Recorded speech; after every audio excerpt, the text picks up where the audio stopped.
Salam sejahtera Bapak Ibu keluarga besar GPD El Shaddai Magelang yang diberkati oleh Tuhan.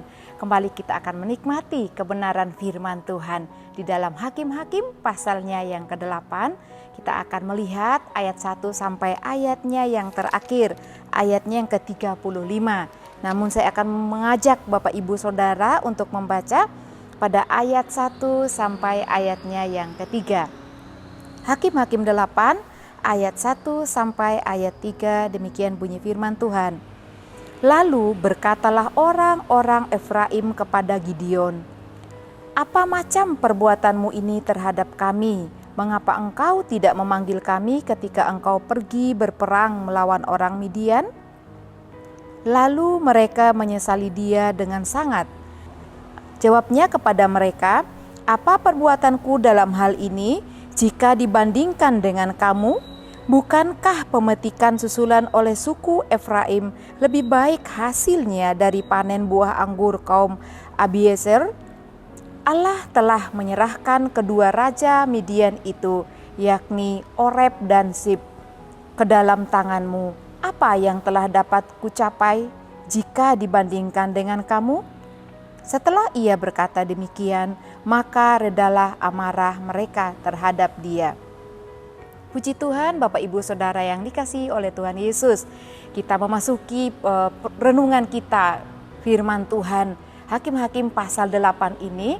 Kita kembali belajar tentang pribadi Gideon. Pribadi Gideon telah dijelaskan dari pasal 6 ya, bahwa Gideon adalah seorang anak muda yang mengasihi Tuhan. Kita dapat lihat ceritanya secara gamblang di dalam pasal 6. Di sana dijelaskan ketika Gideon bertemu dengan malaikat Allah di saat Gideon sedang mengirik anggur. Nah, perjumpaan dengan malaikat Tuhan dan membawa dia menyadarkan Gideon bahwa malaikat Tuhan adalah Allah sendiri yang telah bertemu dengan Gideon, dan Gideon berkata di dalam pasal 6, "Celakalah aku."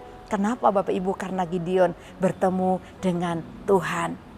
Dan kita melihat bahwa kehidupan Gideon adalah seorang yang taat kepada Tuhan. Pada pasal 6 ayat-ayat awal ayatnya yang ketiga dijelaskan bahwa Gideon mendengar cerita tentang perbuatan Allah yang dahsyat, yang luar biasa kepada nenek moyangnya. Dan dia utarakan kepada malaikat Tuhan yang bertemu dengannya.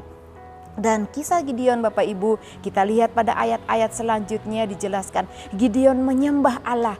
Gideon menghancurkan Baal yang ada di dekat rumah ayahnya, dan dia menyembelih domba untuk menyembah Tuhan. Dan apapun yang Allah kehendaki dalam kehidupan Gideon, Gideon lakukan beserta orang-orang yang mendukungnya, yaitu bangsa Israel. Nah, kita juga dapat melihat dari setiap tindakan Gideon ya. Dan judul dari renungan kita pada hari ini adalah bertindak hati-hati. Ketika Gideon mendapatkan panggilan Allah dalam kehidupannya, Gideon belajar bertindak hati-hati. Bapak Ibu Saudara, di pasal 6 juga diceritakan bahwa Gideon selalu mencari petunjuk Tuhan di dalam bertindak melawan musuh-musuhnya.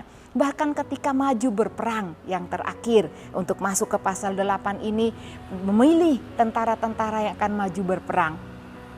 Allah menyuruh Gideon untuk memilih tentara-tentara dengan cara Allah sendiri, yaitu terakhir 300 orang tentara yang akan mengikuti Gideon untuk maju berperang melawan orang Midian. Orang Midian telah menindas bangsa Israel selama 7 tahun. Dan bangsa Israel mengalami penderitaan yang sangat berat. Nah, puji Tuhan Bapak Ibu yang diberkati oleh Tuhan. Dengan pasukan yang 300 orang itu, Allah memberikan kemenangan yang gemilang untuk Gideon dan bangsa Israel. Luar biasa penyertaan Allah ketika hakim-hakim yang dipilih mereka berlaku taat di hadapan Tuhan.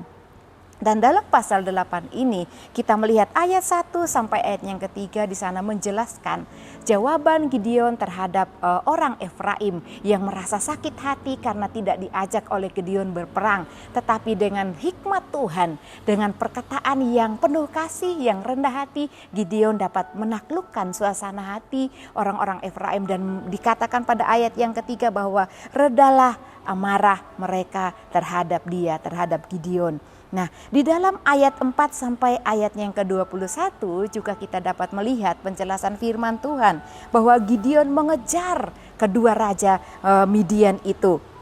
Dan dia bertemu dengan orang-orang yang satu bangsa dengan Gideon, yaitu orang-orang Sukot dan Pnuel.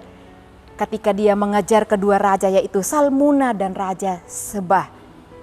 Dan ketika Gideon meminta pertolongan orang-orang Sukot dan Pnuel untuk menolong tentaranya yang kelelahan mengejar kedua raja ini.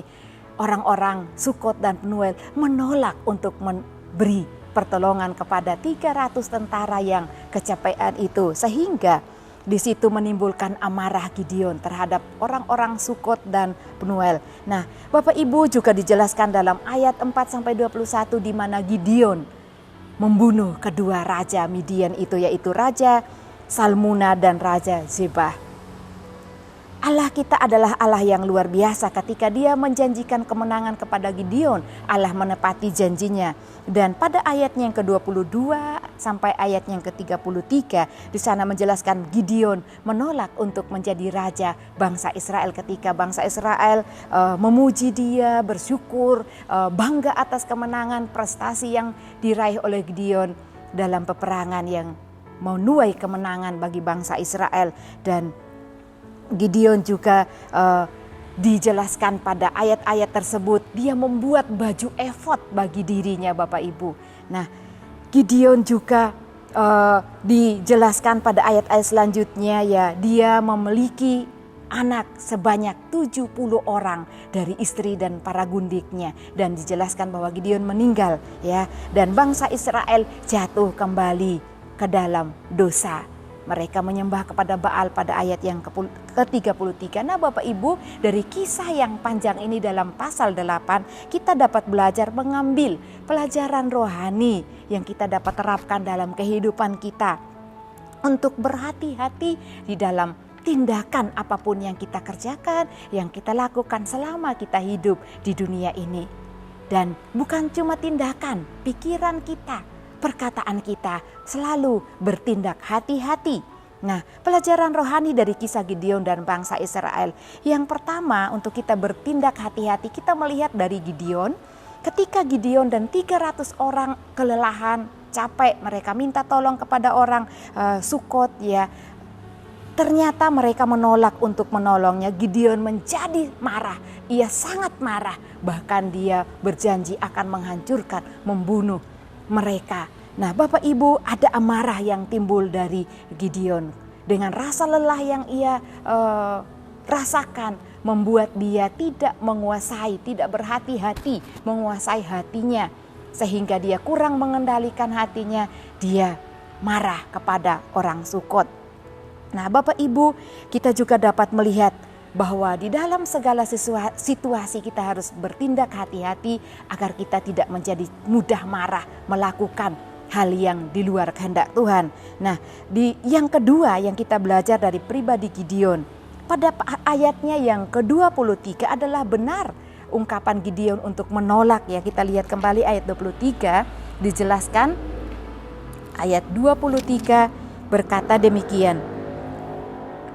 Jawab Gideon kepada mereka, "Aku tidak akan memerintah kamu dan juga anakku tidak akan memerintah kamu, tetapi Tuhan yang memerintah kamu." Dia mengakui bahwa hanya Allah yang akan menjadi raja yang memerintah atas bangsa Israel. Ini adalah hal yang luar biasa dari pribadi Gideon, menjadi orang yang rendah hati, tidak menjadi gila hormat ketika dia sudah berhasil, Bapak Ibu yang diberkati oleh Tuhan. Nah, namun di tengah pujaan yang dilakukan oleh bangsa Israel, Gideon kurang berhati-hati sehingga dia membuat baju efod bagi dirinya yang seharusnya bukanlah tugas Gideon, dan yang memakai baju efod itu hanya para imam-imam. Ketika mereka masuk dalam ruang Maha Kudus, Bapak Ibu dapat melihat penjelasan tentang baju efod dalam Keluaran pasal 28. Dan pada ayatnya yang ke-35 dijelaskan bahwa baju efod itu hanya dipakai oleh imam, khusus untuk imam ketika mereka masuk dalam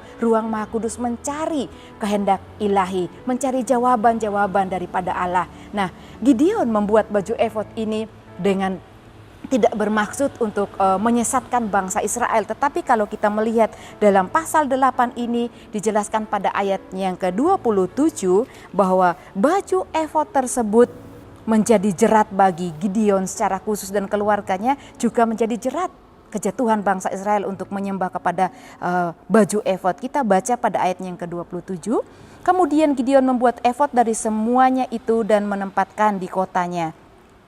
Di sanalah orang Israel berlaku serong dengan menyembah efod itu. Inilah yang menjadi jerat bagi Gideon dan seisi rumahnya. Bapak Ibu, dia menyuruh orang Israel untuk mengumpulkan anting-anting emas, perhiasan kalung leher, yaitu bulan-bulanan yang dipakai oleh unta bahkan raja-raja Midian untuk membuat efod. Dan orang Israel akhirnya menyembah, berdoa kepada baju efod itu. Nah, ini adalah hal yang tidak benar di hadapan Tuhan, Bapak Ibu. Kekurang hati-hatian dari Gideon. Oleh karena itu, dalam segala hal, dalam sukacita sekalipun seperti Gideon mengalami pujian-pujian dari bangsa Israel, kita pun harus berhati-hati. Karena ketika kita sedang terlena dengan kebahagiaan, kebaikan, kenyamanan, terkadang kita mudah jatuh, Bapak Ibu. Nah, orang Israel menyembah baju efod, dan ini hal yang tidak berkenan di hadapan Tuhan.